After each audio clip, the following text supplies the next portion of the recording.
ओम नमो भगवते वासुदेवाय। हरि ओम नमो भगवते वासुदेवाय। हरि ओम नमो भगवते वासुदेवाय। हरि ओम नमो भगवते वासुदेवाय। वासुदेवाय श्री कृष्ण देवाय। वासुदेवाय श्री कृष्ण देवाय। वासुदेवाय श्री कृष्ण देवाय। वासुदेवाय श्री कृष्ण देवाय। हरि ओम नमो भगवते वासुदेवाय।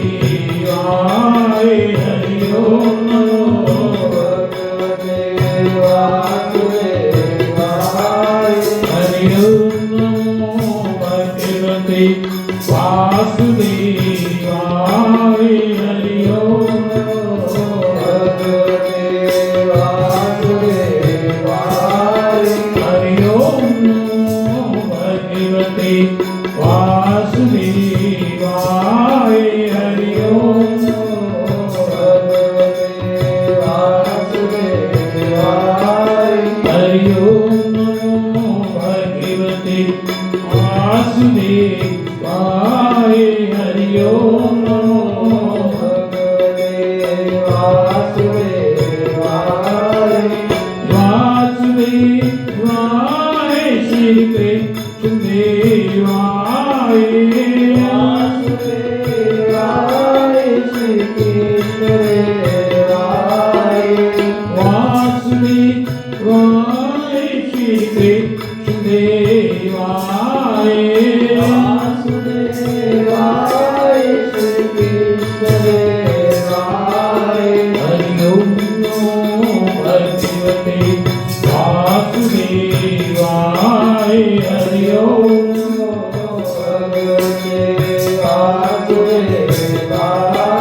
हरि ओम नमो भगवते वासुदेवाय। हरि ओम नमो भगवते वासुदेवाय।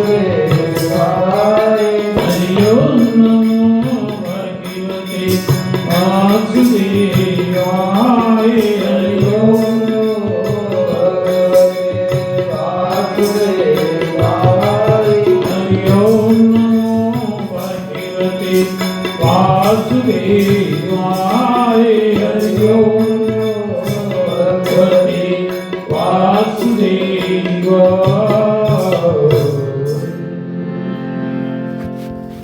बोल श्यामति रामचंद्र महाराज की जय। बोल उमापति महादेव की जय। बोल राधे हरे कृष्ण चंद्र महाराज की जय। बोल पवन सुत हनुमान की जय।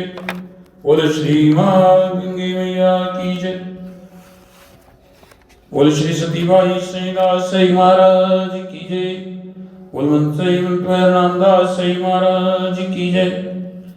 बोले श्री सतगुरुदेव भगवान की जय। बोले कार्तिक महात्म्य की जय। बोले साचे दरबार की जय। नारद जी कहने लगे कि अब मैं दीपदान और मंदिर के में मार्जन अर्थात झाड़ू का वही महात्म्य कहता हूँ जो कि ब्रह्मा जी ने मुझको बतलाया था। पहले चंद्रवंश में जयध्वज नाम वाला प्रभु भक्त एक राजा था जो नित्य ही भगवान के मंदिर में जाकर स्वयं मार्जन करता और दीपक जलाता था। विधिहोत्र नाम का राजपुरोहित उसको ये काम करते देखकर विस्मय के साथ राजा से पूछने लगा कि ये राजन, भगवान को प्रसन्न करने के लिए और भी कई एक भक्ति के कार्य हैं, परंतु आपकी श्रद्धा भगवान के मंदिर में दीप जलाने और झाड़ू देने में बहुत अधिक है। इसी कारण से आप रोजाना भगवान के मंदिर में अपने हाथों से झाड़ू देते हैं और दीप जलाते हैं। हे राजन, इसका क्या कारण है? राजा हाथ जोड़कर बड़े नम्र भाव से कहने लगा कि महाराज, इस संबंध में मेरे पूर्व जन्म का अत्यंत विस्मयकारक एक इतिहास है जो भगवान की कृपा से मुझको अच्छी तरह से स्मरण है। वही अब मैं आपको सुनाता हूं कि सतयुग में स्वराजिश मनु के अंतर में श्रेष्ठ वेद और वेदांतों का जानने वाला एक श्रेष्ठ ब्राह्मण था। वह विद्वान होने पर भी बड़े खोटे कर्म करता था और बड़े क्रूर स्वभाव वाला था। इस प्रकार के कुकृत्य देखकर उसके भाई बंधुओं ने उसका परित्याग कर दिया।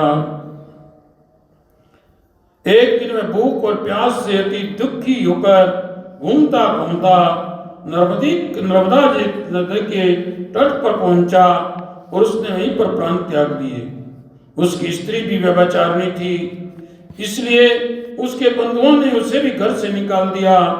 उसके गर्भ से दंडकेतु नाम का महापापी मैं उत्पन्न हुआ, परंतु स्त्री और पैसे के अभाव में गौ, पशु और अनेक मनुष्य की हत्याएं की। एक रात्रि को किसी दूसरे की स्त्री से भोग करने की इच्छा से मैं वन में एक सुने मंदिर में गया। वहां जाकर कपड़े से जगह साफ करने के लिए झाड़ू दी और दीपक जलाया, और संयोग से ये कार्तिक मास का दिन था। कार्तिक मास में ही मुझसे अनजाने में मंदिर में झाड़ू दी गई और दीपक जलाया गया, और इतने में वहां सुन्ने मंदिर में दीपक जलता हुआ देखकर गांव के रक्षक वहां पर आए और मुझको चोर और व्यभिचारी समझकर लाठियों से मार दिया। देह से प्राण त्याग निकलते ही भगवान के दूत सुंदर विमान में मुझको बिठाकर स्वर्गलोक में ले गए, क्योंकि कार्तिक के महीने में भगवान के मंदिर में झाड़ू देने से तथा मंदिर में दीप जलाने से कई एक जन्म के पाप दूर हो गए। हे राजन, स्वर्ग में कई एक कल्पों तक सुख भोगकर उस पुण्य के बल से चंद्रवंश में होकर राजा को जन्म लिया। मुझे पूरा जन्म का स्मरण है जब मैंने भोग की इच्छा से मंदिर मार्जन किया, अर्थात मंदिर में झाड़ू दिया और दीपक जलाया, तो ऐसा सुंदर फल मिला। और ये भक्ति और श्रद्धा से युक्त होकर ये कार्य किए जाए तो उसका फल तो अत्यंत पुण्य देने वाला होगा। सूत जी कहने लगे कि भगवान का जो कोई अज्ञान से भी पूजन करता है वह उसको मुक्ति देते हैं। ये शरीर, धन, भाई बांधव सब नाशवान है, मृत्यु निकट खड़ी है, ऐसा विचार कर मनुष्य को सदैव भक्ति में लगा रहना चाहिए। गंगा स्नान, अतिथि पूजन ये सब सुलभ हैं, परंतु भगवान के चरणों में भक्ति कई एक जन्म के पुण्य कर्मों से होती है। इसलिए मनुष्य को ये देह वृथा न गवाकर भगवान की भक्ति में सदा रत रहना चाहिए। जो लोग भगवान को प्राप्त होते हैं उन्हीं का मनुष्य जन्म सफल होता है। नारद जी कहने लगे, हे राजन, दूसरे के दीपक को जलाने का मातम्य कहते हैं कि मनु के वंश में रैवत नाम के राजा के यहाँ भद्रबुद्धि नाम का पुत्र हुआ। उसे अत्यंत बलवान और शूरवीर सुदर्शन नाम का पुत्र हुआ। भद्रबुद्धि की राजधानी नर्मदा के तट पर महेंद्र पर्वत पर थी। एक समय वीर सुदर्शन वन में शिकार खेलने के लिए गया और वन में फिरते फिरते उसने अपने साथियों सहित नदी के पार एक अति सुंदर कन्या को देखा। तब सुदर्शन अपने मंत्रियों को वहीं पर छोड़कर घोड़े पर चढ़कर नदी के पार जाकर उस कन्या को देखकर अत्यंत विस्मित हुआ और उस पर मोहित हो गया। कन्या भी उस बलवान और शोभायुक्त वीर को देखकर लज्जा को प्राप्त हुई। सुदर्शन के पूछने पर कन्या ने बतलाया कि वह गोंड राजा की पुत्री है और उसका नाम मदन लसा है। अपनी सखियों से हित क्रीड़ा के निमित्त इस जगह पर आई है। दोनों ने गंधर्व रीति से अपना विवाह कर लिया और कुछ काल तक नर्मदा नदी के तट पर विहार करके घर में आकर आनंद करने लगी। तब राजा भद्रबुद्धि अपने पुत्र सुदर्शन को राज्य देकर तप करने के लिए वन में चला गया। सुदर्शन बड़ी राजनीति से अपने राज्य को चलाता रहा। उसकी रानी जी मननलसा सदा अपने पति को विष्णु भगवान की पूजा का उपदेश करती रही। उन्होंने भगवान का स्वर्ण मंदिर बनवाया और उस मंदिर में दोनों ही भगवान का पूजन और दीप दान करते रहे। एक समय रानी भगवान के मंदिर में दीपक जला रही थी। इसी समय उसको राजा ने बुलाया, परंतु रानी को दीपक जलाकर राजा के पास आने में कुछ देर हो गई। इस पर सुदर्शन क्रोधयुक्त होकर रानी से वहां आकर कहने लगा कि तुम तो सदैव कहती हो कि पति ही स्त्री का देवता है, फिर तुम इस दीप दान में इतनी मगन होकर हमारा अनादर करके क्यों नहीं आई? सो इसका कोई गुप्त कारण हो तो हमको बतलाओ। मननलसा सती मीठे वचनों से अपने पति को कहने लगी कि महाराज, मैं दीप दान का महत्व आपसे कहती हूँ। मननलसा कहने लगी कि आप मेरा चरित्र सुनिए। पिछले जन्म में मैं दंडक वन में अन्न कल भक्षण करने वाली चुहिया थी। एक समय गोदावरी के तट पर भगवान के मंदिर में रात्रि को जलता हुआ दीपक बत्ती छोटी होने के कारण बुझने लगा। मैंने बत्ती की लोभ से पकड़कर ऊपर को उठाया तो दीपक जल गया, परंतु मेरा मुख भी जल गया और मैं उसी दुख से मृत्यु को प्राप्त हो गई। रात्रि को भगवान के मंदिर में दीप की बत्ती को प्रज्वलित किया, इसी से मैं ऐसी रूपवती और तुम्हारी रानी बनी। हे स्वामी, अगर मैंने लोभवश उस बत्ती को ऊपर किया था और संयोग से वो कार्तिक का महीना था, इसी कारण से मुझे इतना फल मिला।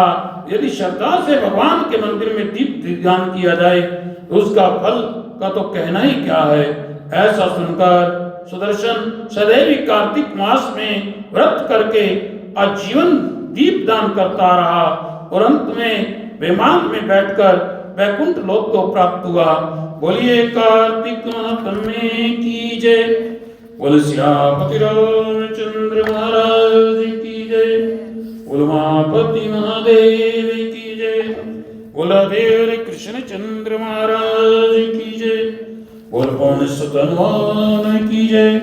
बोल श्री सत्यवाई सैदास महाराज की जय। बोल साचे दरबार की